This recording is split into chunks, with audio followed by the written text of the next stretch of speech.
Pakistan, Turkey mulling dual nationality agreement. Turkey has proposed Pakistan to sign an agreement to provide dual nationality to its citizens, said a press release issued on Wednesday. The offer was made by Turkey's ambassador to Pakistan Ahsan Mustafa Yurdakul in a meeting with Interior Minister Brigadier, retired, Ijaz Ahmad Shah in Islamabad. The Turkish envoy was informed by Ijaz Ahmad Shah that the Ministry of Foreign Affairs is considering a draft and was in touch with the Interior Ministry. The minister assured the envoy that they would soon reach to a mutual conclusion. To which the ambassador added that we hope that the process can be expedited and the final results can be achieved soon. In the meeting, Ijaz Ahmad Shah welcomed the initiative of introducing a patrolling force in collaboration with the Islamabad police on the model of Dolphin Force introduced in Lahore.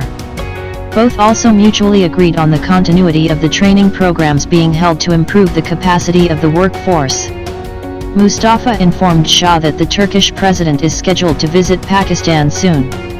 The minister, while welcoming the visit, assured the envoy that the people of Pakistan and the government will warmly welcome the Turkish leader.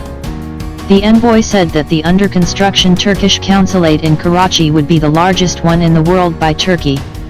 It was heartening to know this, and we will provide any assistance required from our end to ensure timely operation of the building, said Shah. The minister also condoled over the loss of life in the recent earthquake in Turkey and sent best wishes for rehabilitation.